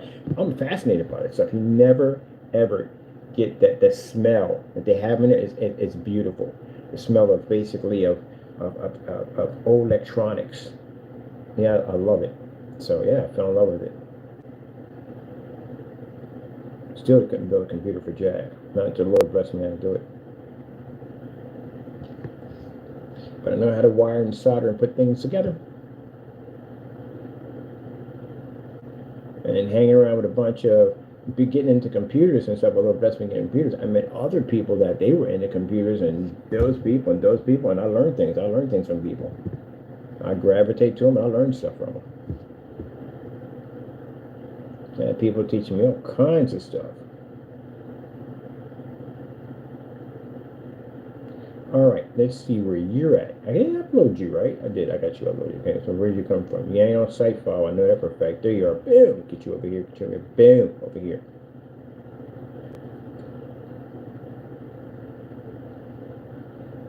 Now, I have friends of mine that at the end of the day, whew, gee whiz. They're not. There's people I met that had these super crazy IQs, and these guys did like, they were Matrix. To put it away, they were the Matrix. They were really, really freaking good. I mean, really good. Like, why are you working here? Like, they worked the most mediocre job you would ever think of on the face of the planet. Like, working at a sneaker store, which did not need to be there at all, period. He rewrote the operating system for Windows XP. He changed the logos and everything on it, everything. He rewrote the operating system. He was a master in encryption. I met a couple of people that were masters in encryption. There's another fellow we call Spock. That was his nickname. Another person was a master in encryption. A female I met, another master in encryption. So these people at the end of the day were just some of the most nicest, coolest people you ever met in your entire life. Most of them are just really nice people. And you would never know they had that skill level. You would never know. They don't brag about it. They don't show it. You know, you got to kind of stumble into it by accident. Like, so you rewrite the program for all this stuff? Like, yeah, really. And they'll come up and say, yeah, they did something like that. So I met some really crazy people that did some insane stuff. And I'm like, wow. Like, so what do you do with it? Because I'm curious. Like, what do you do with this? So, you know, we do work, this, that, and the other, blah, blah, blah, blah. Do you have any idea the capability you literally have right now? Like, we're in the digital era, and they have that kind of power. But, you know, my buddy, a friend of mine, he just uses it for basically manipulating games and changing the atmosphere in the games, because he likes to play Skyrim. So he wants to look really realistic. So he changes the freaking background and scenery to make it more realistic and all that stuff. He does a lot of modding. That's pretty much it. And a lot of programming and stuff like that. But he's not a builder. That's the thing. Some of them is half and half. You could be 80% programmer and 20% builder. Some people program can't build for jack. Some people can do both. Some people can build better than they program. I build better than I program. I can program, yeah. I can do what needs to be done, but I'm a better builder at the end of the day. So when it came down to building the machines, guess who built them? Me. I built the machines. When it came down basically needing programming, there was some really difficult stuff that I couldn't do, they did it. So we kind of like worked together like a nice little fine for engine. My buddy, when he put this machine together, like, why? What would you buy? He bought a Alienware. I would never, ever buy Alienware. Ever. Not. Ever. Never. Ever buy Alienware. Because you'd rather build it yourself. I mean, you're going to spend the money for Alienware, expensive Alienware equipment is. You're going to spend it. You're going to build that machine for far less and much better than that. They nickel and dime you on parts. And that's what happened. You got nickel and dimes on parts. You got an i5 processor. I had an i7 when it first came out. I had a 3740 when it first came out. My system was way more powerful than his. And I'm like, what? Why did you buy the Alienware? You have no idea what the Alienware looked like when the i7 first came out. The laptops like suitcases. They're gaming laptops like suitcases. Gee whiz, at least mine's portable. You know, how do you specify portable when it comes to a suitcase? Oh man, he's a funny dude, man. But yeah, he's an interesting dude, and he doesn't work in this field. Nope. that knowledge, that intelligent, he doesn't work in his field. He works in healthcare. Yep. Usually most of them don't really work in that field at all, period. They really don't. It's pretty crazy, yep. The other one that worked for Microsoft, she was a top level security at Microsoft. She did encryption. She's a master coder. She basically is a landscaper. She doesn't basically do landscaping and fashion. That's what she likes. What's the other one? Oh, the other one basically, oh my goodness, gee whiz Louise, what the freak? This one over here was freaking insane. That's the one that rewrote the operating system. Man, this guy could build literally just about anything. Almost kind of like he's like a Tony Stark at the end of the day. He really was like that. He could build anything. Man, he reprogrammed the Alexa system. It's insane what he did to it. Like he firmware all that stuff. Man, this guy's insane. He's really crazy with stuff, but yeah, RetroPies, all that stuff, modified these things are like completely different. Yeah, that's why I bumped into him. Actually, matter of fact, I bumped into him buying sneakers. That's how I found out about him. I bumped him buying sneakers. We got to talking. I was talking to a guy about this computer I was building. I was putting together. It was a Red Dragon I was putting together. And he was like, man, really gonna put them parts? I was like, yeah, man, I got this whole thing, man. I'm showing the images and all that stuff. He's like, oh, shoot. We got to talking. That's how we got to know each other. We became good friends. And I met the rest of his buddies. They were all programmers. So I was like, oh, shoot, all you guys program? The other half worked on cars, which was pretty cool. They worked on cars. Man, I'm telling you, he worked on cars too. I forgot about that. He worked on cars. He actually built a car one time. He built his own car, a Honda. They were into those Hondas. And that's what I realized. I was looking at the Hondas. What's the difference between the Hondas with the red symbols and the Hondas without? Those little red symbols they have, the things are $100, man. That's a high-end Honda symbol. I never knew that until I had a conversation talking with them. Been a couple of the drag races that they have and races that they have and stuff like that. Yeah, pretty cool guys. But yeah, that's pretty cool. He built his own car. Boy, that was the most funniest group of individuals, man. We had so much fun, man. So much fun. These guys were always doing something crazy. Let me see.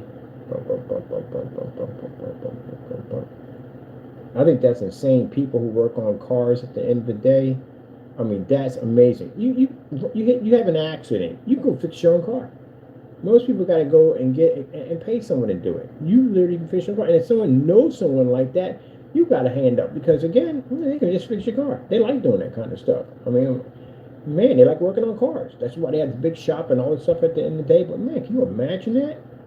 You get into a fender bender, you're like, yeah. And then you're worried about your insurance. But then the day, you hit something, smack, it's your fault. Like, whatever. I mean, I'll fix it. Most of them like, what the freak? How much money is it going to cost me at the end of the day? Oh my goodness, man, my insurance is going to go through the freaking roof over this. Your wife backs up and scrapes the car and damages it. Something happens. Your teenagers mess up the car. You're like, okay, no problem. But I did have that skill level to do that, to repair cars like that. There's no way in the world I'm going to let them get off on that. Because when you're busting up cars every 5 minutes because I can fix them, no, you're going to pay for the damages. At least half of them. You're going to pay for them. One way or another, you got to pay for them damages, yeah. That way, be careful because I ain't got the money to pay for this. Yeah, because I want that realistic scenario to kick in. Not, oh, my dad's a mechanic, works on cars and stuff, so if I bust this up, who freaking cares? He's going to fix it anyway. It doesn't cost me anything. No, I want it to cost you something so you can understand how life actually works. You break it, you pay for it, I'll fix it. You're going to pay for them parts. They ain't coming out of my pocket. But other than that, yeah, that's pretty crazy, man. That's what happened. I never forget that, man. My buddy was talking about these women got petty with his wife, and they slashed all 4 of her tires. She had to go to work. They slashed all 4 of her tires. He's a mechanic.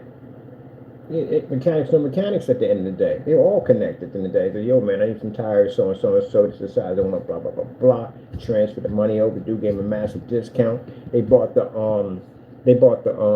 wheels over. Dude said, you want him to hook them up? He said, man, get out of here, man. I'm doing it myself. He said, this is my so they can do their own work. Yeah, jack the car, put all the wheels on, car fixed, got the compressor out there, blow the tires up, they're done. She's out to work. He goes up, cleans up, everything, goes to work. Told me that conversation. Like, yeah, man, I'm going to change all 4 of my wife's tires. Yes, that's why I said, man, it's a convenience you have. At the end of the day, it's freaking insane. You're like, I would kill to have that skill than they to be to do that. Mine, you got the machinery for calibrating and everything, man. That's freaking amazing. But yeah, I find it fascinating. People work on machines at the end of the day. They work on cars and stuff like that. Now, mechanics, curious. The cars that you work on, do you ever work on the old time vehicles at the end of the day? Do you ever, you work on the newer stuff, but you ever try to experiment with the older cars and see what that's like? I'm pretty sure you do. Or something like, I don't know, like really, would you ever want to work on the Ford, like the first Ford that came out, or the one that actually had the system that you cranked up? Pretty sure you would find that fascinating to take one of those things apart and put it all back together again. Pretty sure that's probably what they would do. I would. I used to work on older PCs. I love older PCs at the end of the day, man. We used to make them into sleepers. The old case, old yellowish case, and old monitor, and turn them into sleepers. Put some heavy parts in them. All right, let me see. I gotta get it. What's more fun for this one over here? Boom, boom, boom. Get out of here. Get. I need you to get out of my way. Get out of the way. Get out of the way. Okay, let me see. We need to put a video player here and here. So let's grab a video player right there. Put that in there. And we're getting work done today. We all talk. We got a lot to do. I talk every once in a while. Yeah, but we got work to do. All right, I gotta bring this down. This is actually a little bit more of a gape here, so I need to bring it down a little more here, and then bring this over here. So Lord told me this would be a great idea. Lord says, we're gonna go in and we're gonna put in the labels, and next to the labels, we're gonna put in a video of the product itself, so that we can see the label and see the products. All right, so let's grab this one on this aluminum screen here. My numbers are pushing. I can see my numbers pushing on my Facebook account. Yeah, that screen behind me, that little flex screen, man. Yeah. So we got to figure out sizes. But these things are not going to be big. They're designed for modification, something for your desk, something like that. You want to use it for, And the art community is going to have a ball with these things. I told you we're engineering stuff for the art community, so they're going to love these things. I got to pop down and get that email account from them, so I can send them over some of the stuff we're working. I got to update them because mind you, all this stuff I do here, I actually update companies that we're working with on stuff we're working on. We send stuff to them, say, look, this is what we're working on, this is what's coming out, so on, so on. So I told you my foundation's already being set. Yeah, my stuff isn't just for YouTube. I got videos that I shoot, recordings that I shoot. All that stuff gets sent down on emails to companies to let them know what we're doing and what we're working on. So they're already getting ready to buy. I'm already set up. Let me see. I want to get the one for this one over this one right here. Where you at? There we are.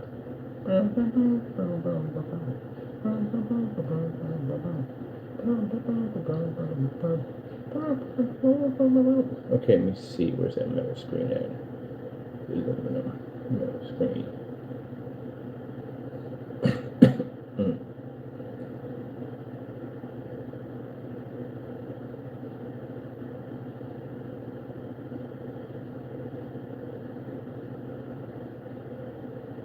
Here it is, right here.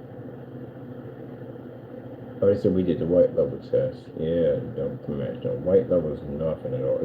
The white levels pick up, but not next to no metal. You're not sprayed with that stuff. And that chemical we have can't spray that on everything. We tested it. We tested it on cardboard. We tested it on PVC. No, it only reacts to metal. That's it.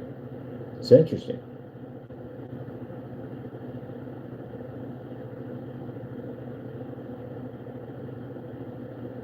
Only reacts to metal.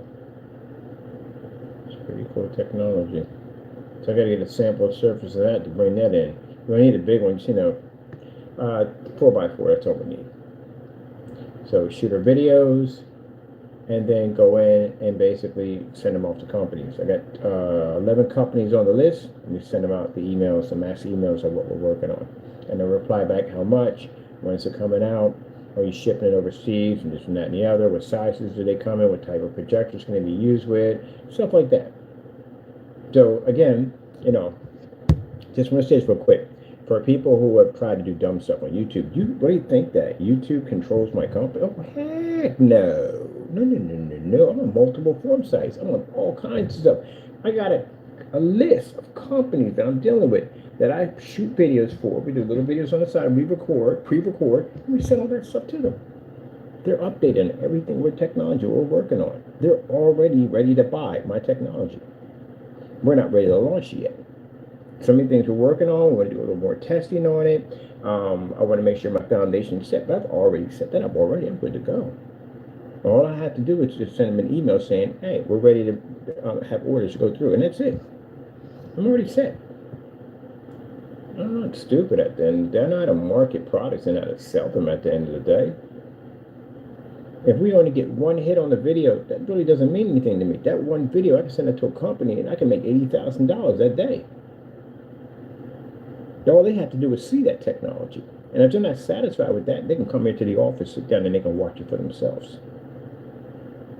There you go, see? There you go. That's what we do. That's what we do. You have to be to back it up. So, naysayers feel at the end of the day that they do enough damage on YouTube, nobody will touch my stuff. No, you don't understand. Our stuff is everywhere now. I'm deeply rooted. I was here way before you were. I got stuff, man, that people can go back and check our old videos that were here way before you were ever here. You can't uproot me at the end of the day. I've been here too long. I got way too much credit underneath my belt. All it shows at the end of the day is the same thing everybody else has been seeing when it comes to my company and everybody else.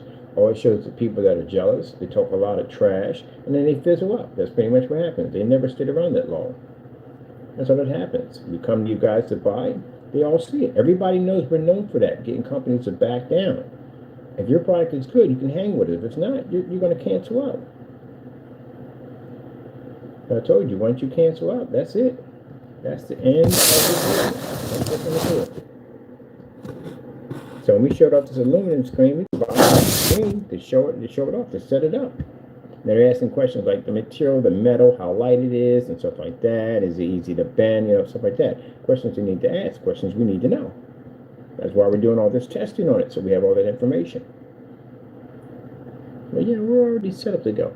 You can't affect anything we do. If you could, I wouldn't have gotten this far.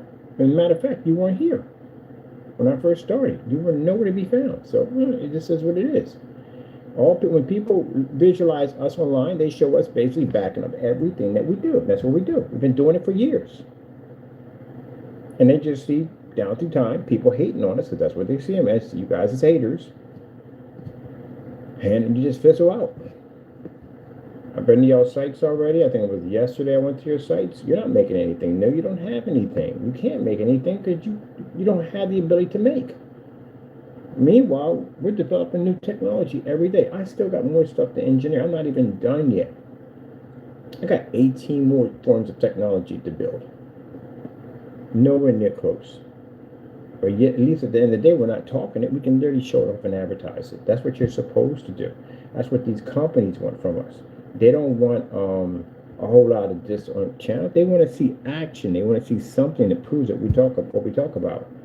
Companies that are going to install ad tech into their windows and stuff, they want to make sure this stuff actually does work. We have to show proof of this. You can't just talk it. That's what I showed you right here. Grains don't match. The first thing they ask is, what about fabric? Someone asked me today, what about fabric? What about paints? All that stuff. And will that match your screen, If they're going to be selling this product for us, the last thing they want is for a waiter to come in and walk in front of it with a black suit on or black something on and match your screen, or somebody put a tablecloth over top of it and match it. We have to make sure that actually works. They will not touch you unless they know that stuff works. You have to back up everything you say, everything. They will ask you a ton of questions in the process. What are you going to do? You're going to get scared and shut down and block people and remove. You can't do that. You have to be to back it.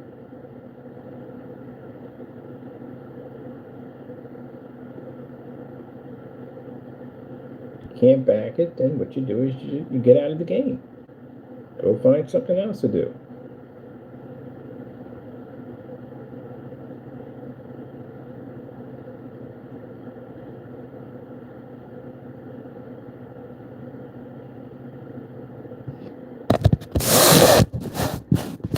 Aluminum technology. Yeah, you gotta get it back, but you have to. If you can't, then you have to get out of the game. I've seen companies go. I've seen them come. I've seen them go. I've seen people make screen paints come and go. You have to see if you're going to last the test of time. We've been making black technology for a very long time. Stuff is still here. As I explained before, black technology is a very interesting and temperamental technology. You have to know what you're doing. You can't get on camera and just show some black paint with a projector sitting right up on top of it going, oh no, it works. Everything works. No, you have to have a ton of testing. And keep in mind that you're not dealing with the YouTube customer or any other customer today. You're dealing with companies. Companies are going to ask every single thing in the book. And then they're going to have, that's not even enough for them. Then they're going to fly you out. You got to go out there. And you have to basically do the demonstrations right in front of them, or they're going to come see you. So what are you going to do? That's why I said if you lie here, then guess what? You've already ruined your product already. If you lie, you ruined your product already from the door. Because sooner or later, you're going to have to back it up. Can't get around it.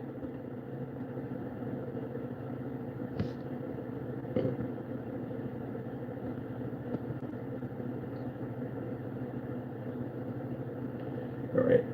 This one to do with the certified screens. I definitely do with the certified screens. And I'm going to do a gaming trailer for this one right here. And this one here. It's not ready to go yet. I'm still waiting for gunmetal to come in for that. The rest of our gunmetal for that. So, right, what's new? Video showcase.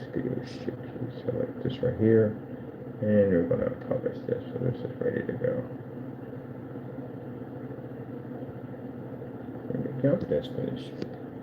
All right. Everything you do, everything you say, you have to back it up. I don't know where we got to a point in business.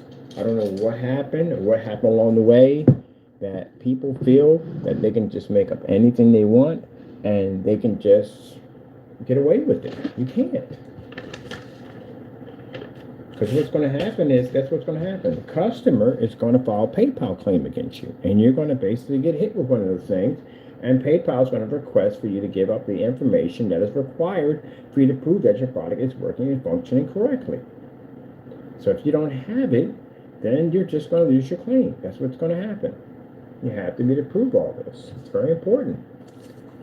That's just a game to you. If it's a game to you at the end of the day, you really don't take it seriously. Don't put PayPal shopping carts on it at all. Don't do that. Because now you're ripping off customers. I think some of these people who come out here call themselves challenging us at the end of the day, they're just doing it to basically try to show that they can make a product better than us. Well, that's the reason why we basically come to your front door with a debit card to buy your stuff. And what you do, if you cancel out, that means your stuff's not better than mine, is it? Because you can't back it up. That's what it comes down to. But meanwhile, you're making up fake products. You're not making real products. You're making fake products for the sole purpose of trying to show me up at the end of the day. But that can get you in a lot of trouble. But again, you're still going to have to back this stuff, especially if it has a PayPal shopping cart on it. You're going to definitely have to back this stuff up. You know? Can't be going out doing that kind of stuff. You know better than that. You should definitely know better. Why is it this side? This side is actually much more. Alright, that's what side. This would look like the better side than the gray. Oh, it is. Okay. I got it. Yeah, I was looking at it. Wait a minute. I got it. That's the opposite side. Okay, I got it. I'm looking at the sample sheets right here from them. That's what I'm looking at right there. This is the side.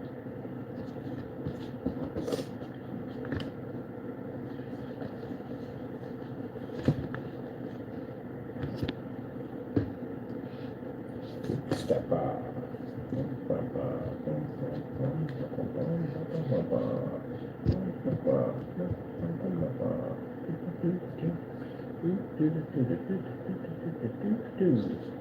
I think that gunmetal is beautiful. I love it.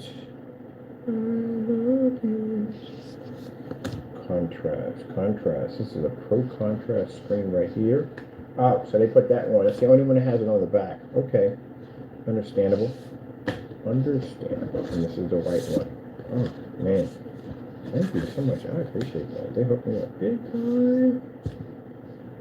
coming up big time. All right, so I'm going to be doing some demonstrations. All right, people, that's basically about it. Got all my updates in. Got the new page put in. It's already published right there. Bum, bum, bum, bum, bum. This one we have to do. That's the gunmetal. That's coming next. This one I'm going to do the gamer, convert the gamer. But right now I do some gaming demonstrations on this. So definitely going to have some fun with that right here. So we'll do a short video on that one. I mean short video, because I want these to be your short videos on here. And I do want to do some more demonstrations on talking about our new surface for a mod. I got to get a size for the two size we're going to make this in, but it has to be something that's going to be easy to ship, not expensive, and we can ship the thing overseas, which would be pretty nice. Now, I had people asking already about, is this going to be an actual screen? No, it's not an actual screen. This is basically done for like your PC mods and stuff like that, or you want to put something cute on your desk. That's what it's for. But most people that inquired about this are going to put these in their PCs. So we're going to be showing them what kind of projector we're going to be using. At the projector, like I said, works out quite nicely, and it does. It's going to be free. We're going to actually pack it in with the screen, so that way you have everything in there to basically project whatever kind of visual design you want to put through your screen. And my projectors will be in the inside. You got plenty of room in there too, by the way. They make pizza cases much bigger now, much bigger. We got plenty of room in there to put that in there.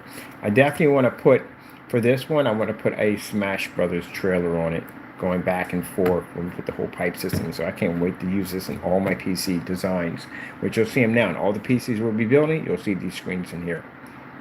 All right, hope you enjoyed the demonstration. Thank you for your time. Of course, we thank our Lord and Savior Jesus Christ for blessing us with amazing technology, because without him, none of this would be possible. Gotta go, and God bless.